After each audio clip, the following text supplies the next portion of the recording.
This video will cover the composition and separation of matter. Let's start by identifying the different levels of matter, which to do so, I will draw up a handy little chart. So the largest level, of course, is matter, which is something that occupies space and possesses mass. These are going to be your solids, your liquids, and your gases. Then we can either go left or right. Let's start with the left, where we have pure substances. Pure substances are matter that have a never-changing chemical composition and distinct properties. So, for instance, some of your pure substances are going to be water, oxygen, carbon dioxide. These are all pure substances. We can further divide pure substances into either elements or compounds. Elements are the fundamental building blocks. They cannot be separated any further by any means. These would be the singular atoms you see on the periodic table, such as carbon, oxygen, fluorine, etc. Compounds, however, are substances composed of two or more atoms in a ratio to one another. Compounds can further be divided by chemical means into the elements.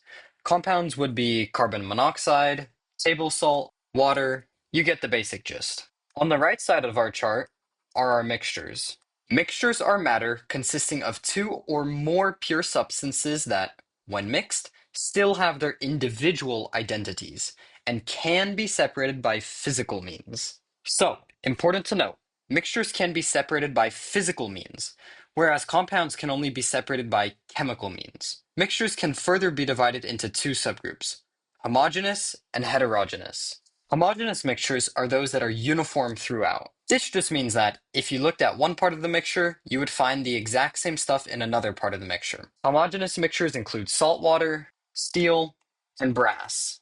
Again, it's important to note that all of these mixtures could be separated by purely physical means. Heterogeneous mixtures, however, are mixtures that are not uniform throughout.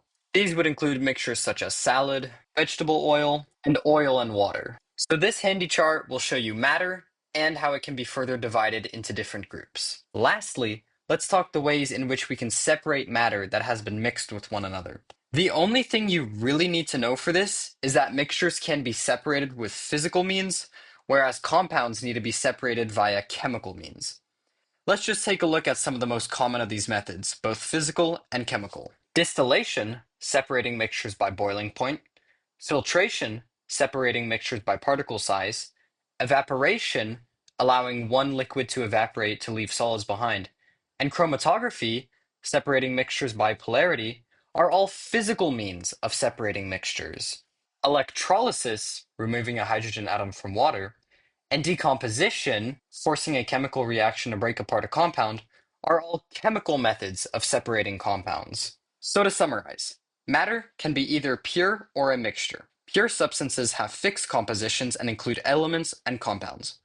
Mixtures, whether uniform or not, keep their component identities and can be separated physically, unlike compounds, which need chemical methods to break apart.